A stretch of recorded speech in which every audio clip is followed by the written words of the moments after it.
You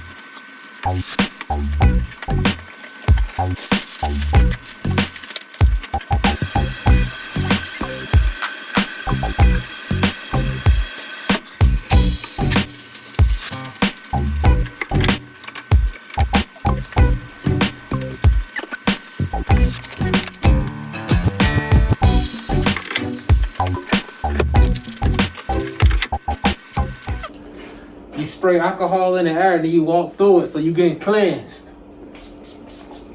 In the air and you walk through it. They just cleanse me.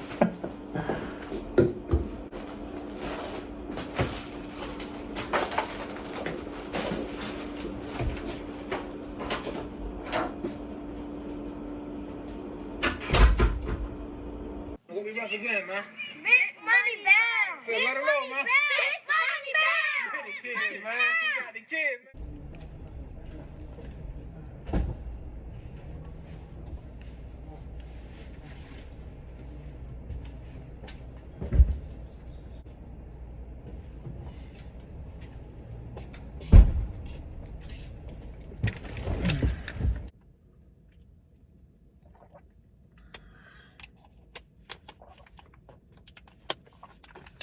That's mandatory. Big Money Bound TV, RRT Posse YouTube. If you're new to the channel, please like, subscribe, and turn on post notifications. I release scheduled videos every Monday, 12 o'clock a.m. Eastern Time, but I also release some unscheduled videos throughout the week. Now, if you're returning, welcome back. I appreciate all of the support. Thank you. Last night, it was busy as hell, man. Hey, dog. Hey, man. Last night was busy. I was covering the emergency room. Originally, I wasn't supposed to be covering the ER. It was somebody that's a travel therapist that was covering the ER. But we got an unwritten rule at this hospital. Certain positions in the hospital are for staff. Like the emergency room, now that's for staff. Because that's a... Hey, I know it may sound kind of messed up, but I don't make the rules. I just follow them. Instead of the travel therapist taking the ER, which is for staff therapists, I took the ER and the travel therapist took something else. So I get down to the ER. I'm giving a report that there's a patient on BiPAP that's prone, COVID positive, 18 over 6 BiPAP. No, 18 over 16. What? The day shift respiratory therapist telling me those are the only settings that will keep that patient's saturations above 80%. I'm like, man, 18 over 16, y'all might as well intubate the patient. Oh, the intensivist from the COVID ICU came down to see the patient, was like, leave the patient on the settings that he's on, transfer him up to the unit, we'll take care of it up there. Hey, if that's what they want to do, that's what they got to do. We can't go against the doc. So I get down now. I get into the ER. 10 minutes after getting a report, they said they want to transfer the patient upstairs. Come quick, we finna hurry them transfer this patient upstairs. Okay, cool. I had COVID positive. I hear BiPAP. BiPAP is going everywhere. But the patient can't tolerate being off of the BiPAP. Off of the BiPAP, they said this patient was saturating 68, 69%. Hey, that's dangerously scary, dog. I don't know why we into. That's dangerous, man. So I can't take this BiPAP off. But at the same time, moving the patient through the hallway, that's COVID positive. Even though it's a short distance, that's a little, hey, that's risky business as well. So I come down there. I'm ready to transport. Nurse telling me, oh, hold on one thing, hold on. All right, no problem. I don't mind holding on. I go and get my oxygen tank, sit outside the room. I'm waiting 5 minutes. I'm like, hey, are we going? Are we going to do this? Like, what's going on? Oh, just give me 5 more minutes. Okay, I see you messing around. Let me go back into my respiratory office. When you're ready, just let me know. I then receive a text 10 minutes later. Ready to go to the... When I say text, I receive a text with like the job phone. Because nowadays, the job has like iPhones that you work on. You're working off an iPhone. So you pull out your iPhone, a patient family member may think, oh, you just hear texting being disrespectful. But nah, this is my work phone. This ain't my personal phone. This is the work phone. So I got a text that said, okay, we're in the room. We ready to go. All right, no problem. Let's do it. I get there. Now they saying, hold on for something else. Hey, man, I got stuff to do too now. Y'all ain't the only ones that's working. So let me put on my shades. The sun kind of messing with me. The sun coming in on me, see? The sun shining on you, boy. That's the Lord shining his light on me, saying I'm blessed and I'm thankful. Respiratory therapy saved me. God real. You feel me? It wasn't always this good. Well, I'm in a position where my girl can deliver our first child. And I ain't got to worry about going to work. Ain't got to worry about rushing back into that workforce. No, I ain't got to worry about that. Can stay at home, raise the kid, and still keep living the same lifestyle she was living. Because God is real. Respiratory therapy. You feel me? Like, beyond blessed, man. Like, but I'm getting off topic. So, I'm like, I got stuff I can be doing too, man. Like, come on now. So, instead of waiting around, I go to another patient room who has an ABG that's due to be drawn. Got an order for ABG to be drawn. Since all I'm doing is waiting, let me just work while I'm waiting.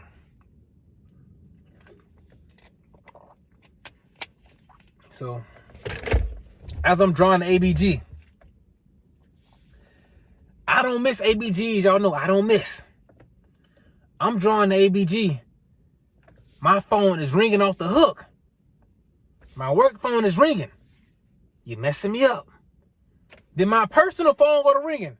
2 phones ringing at the same time on vibrate. Like, you messing me up. Work calling me and Jody calling me. I don't miss the ABG. Messing up my perfectly good record. I missed the ABG. I answer the phone call like, yes, hello.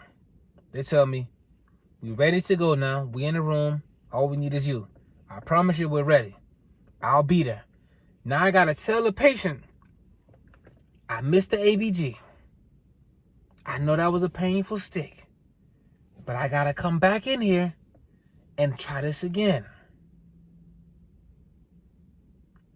The patient luckily was saying, okay, that's no problem. But that really hurt. That was really a painful stick. I understand. The next one gonna be nice and easy. Dude said, are you sure? Because that ain't feel nice and easy. So we're going to transport the patient now. COVID positive on BiPAP, COVID stuff going everywhere. I tell the nurse, yeah, man, you might want to cover up and protect yourself because you know it's COVID positive here on the BiPAP. Shorty wearing a level 1 mask. No N95.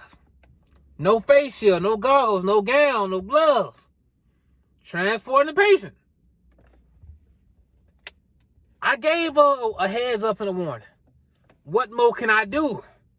I gotta protect me and mine. I told you. Make your next move your best move. May the Lord be with you.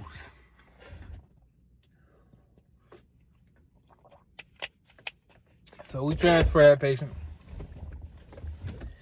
I come back to the ER. Gotta go back to this patient room where I missed the ABG. Pull out my new kit. Go back to the same arm. Had a good radial pulse. Same arm. I know what I'm doing. I get the blood, no problem. But my record is messed up. You feel me? But I get the blood, no problem. Now at this point, the ER is like picking up. The workload is picking up. The respiratory therapy related problems in the ER is picking up. It's a lot of patients, a lot of ER rooms in this emergency room, and there's only one respiratory therapist. I can only do what I can do while I can do it at the speed I can do it. I come from getting this ABG. a nurse stopped me and said, hey, yeah, I got a treatment that's over here in this. Can you come give me this treatment? I understand you got that treatment due. It's a lot more stat procedures that's in front of that treatment. And it's only one of me. I'm doing as much as I can. I'm working as fast as I can. You got to just bear with me.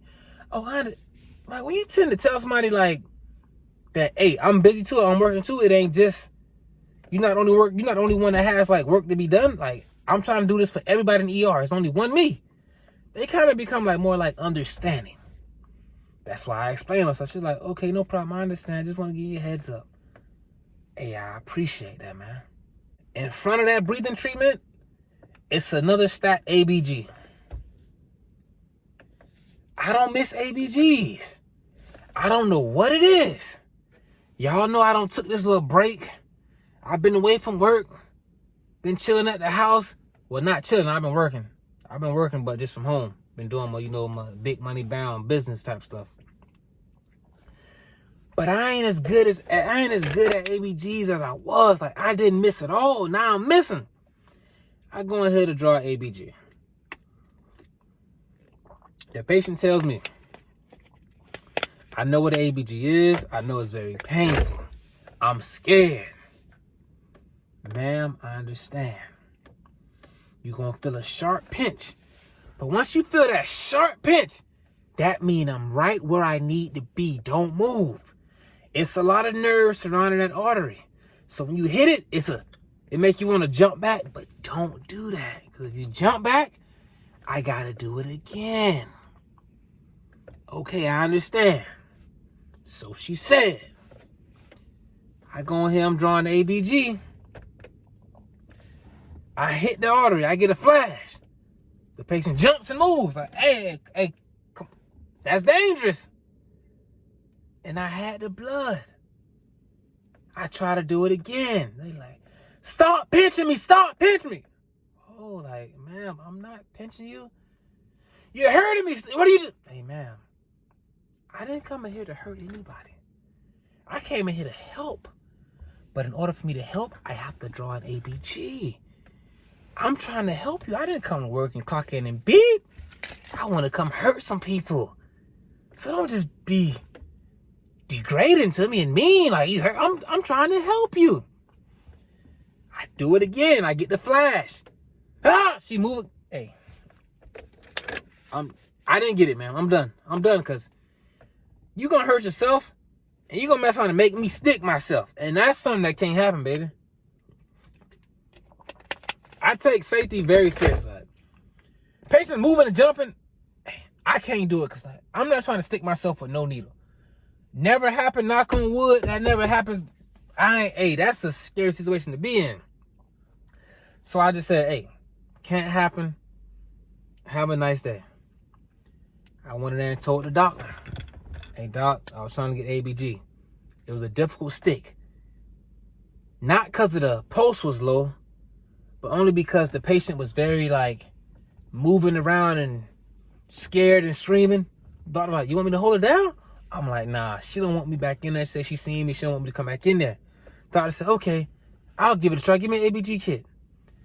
I ain't never heard a doctor say, I go in there and do the ABG. I'm like, what? I'm like, for sure, here you go take care of that. I was kind of like taken back, like, yeah? The doctor going there, female doctor. Going there talking to the patient. Yeah, I gotta do an arterial blood gas. Oh no, he tried to do that. Talk to calm her down. Doctor went in there and got that ABG with no problem. So now, I just left out of there trying to get an ABG. I couldn't get it. Somebody else come behind me and they do it with no problem. That patient feel like he didn't know what the hell he was doing. And she let that be known. The patient saying, you're much better than him. Don't send him back in here. He don't know what the hell he was doing. He hurt me. He needs to be fired. You're the best person who ever did any of my ABGs. Thank you so much. That guy was this and that. I mean, she talking dirty. But in her defense, ABGs are a very painful stick. She felt pain. Now somebody else came and did it. I didn't feel nothing. I'd be talking dirty too. And I don't take this stuff personal like, Oh, the doctor showed me up. She did something I couldn't do. You know how many ABGs I done did in my years of being a respiratory therapist? Man, we in here trying to help the patient. Find out what's going on with the patient. I'm too proud for letting the nurse do it. Hey, I'm too proud for to let the doctor go in there and do it. And hey, doc, if you can go and do it, please, let's find out what's going on with this patient, man. Let's help this patient. So she did it, ran the ABG, everything was fine. Like bicarb was a little low, had some kidney function issues going on. We found out what's wrong.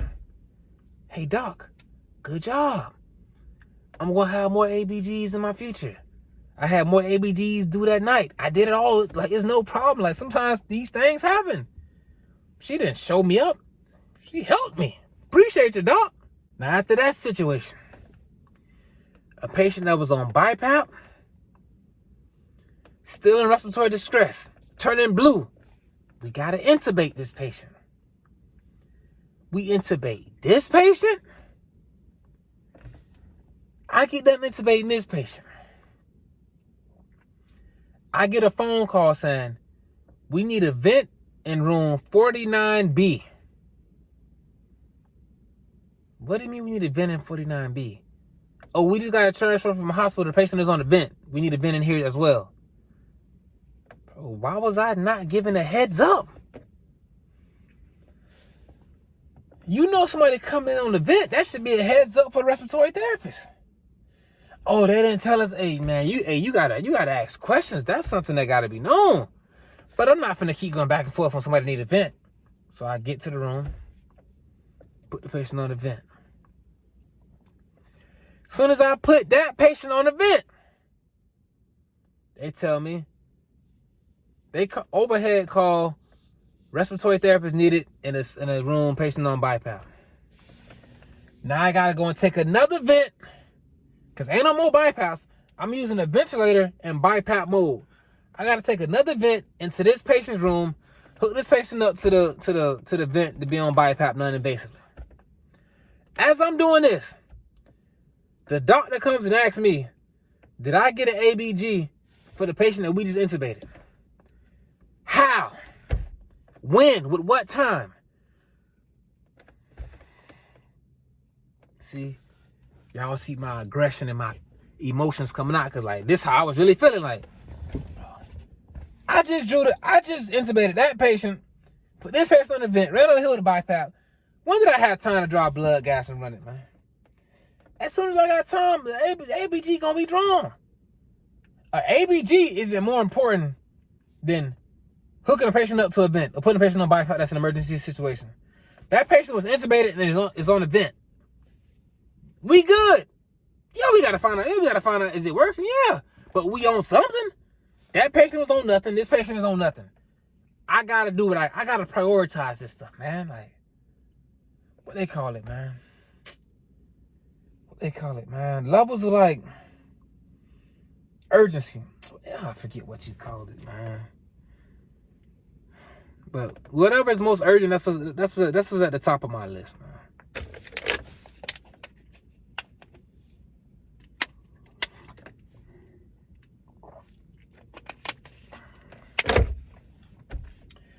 So once I can finally draw that ABG, I draw the ABG,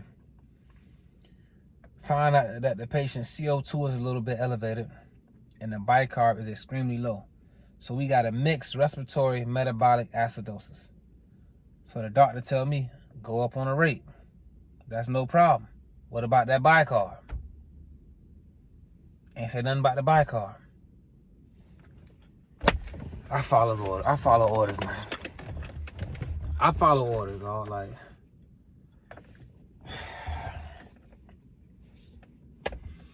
all I can do is just make a suggestion. Yeah, I don't think. Say less then, baby. I made a suggestion, man. Doc had other plans. I threw up my hands. Then I'm finally taking that patient up that I drew the ABG on. After like 40 minutes or whatever, I'm taking that patient up to the unit. As I'm taking this patient up to the unit, I'm getting a phone call. Another patient is coming in via the EMTs on the CPAP. They need a BiPAP in the room. Hey, I got a call for backup because I'm transferring the patient up to the unit. That's on a portable ventilator. I gotta have someone else come set up that BiPAP for you. They're like, all right, no problem. So my supervisor comes down and set up that BiPAP. I get back down in the ER. It's about 4:30, 5 o'clock. I ain't had a lunch break yet, man. I gotta chill and relax. As soon as I clock out for my break, they tell me we gotta transport another patient upstairs. That's on the vent. Hey, man, that patient on the vent, that patient doing fine. I'm not finna pass out in here and be a patient, dog. So, hey, y'all gotta just give me my 30 minutes that's granted to me by law. By the labor law. I get a 30-minute break. Ain't nobody coming in needing intubation. Just somebody who on the vent, doing well, satin fine, breathing good, tidal volume good, respiratory rate good, SpO2 is good. Let me get my 30-minute break, baby. Please. They say, okay, no problem. They didn't call my supervisor. Ask him, can they transport this patient because I'm on my break? Dog say, is it an emergency? They like, no. When you get off his break, he got you, like he said. That's why you gotta know your team. Oh. Hey, man. Thank y'all for rocking with me, man. It was a long night, but I'm thankful to be employed, man. And like, it's bad here, like it's busy, short staff, but it is what it is, man. I do my 12 hours and I go home. A lot of people saying like, oh, I'm gonna quit, I'm gonna find a job here, find a job there. Hey, bro, you just going from one fire pit to a hellhole. To a hellhole. You going from bad to worse, worse to bad. Like, you going from hot to hot. Right now, it's booming everywhere, dog. So ain't no escaping it, dog. Just last man standing mentality, dog. When that smoke clear, I'm gonna be here like, I gotta feed my people. Like I just told you, man. My lady ain't going back to work. Ain't gonna have to worry about money. Hey, I gotta get it for my people. And I can put up with 3 days, like, bro. I went through the struggle of not having it, bro. Like having it, like, you feel me? Keep my head up when my stomach was. You know how when your stomach hurting, you like want to you want to like hold your stomach, and like when you holding the stomach, you putting your head down. My stomach was in that kind of pain from not eating, but I still had to keep my head up. I handled that. I got through that. I can get through this. I'm getting paid for this. I wasn't getting paid for just being strong. Hey, man. Thank y'all for rocking, man. God real, man. Make it happen, dog. RRT Posse, I got us.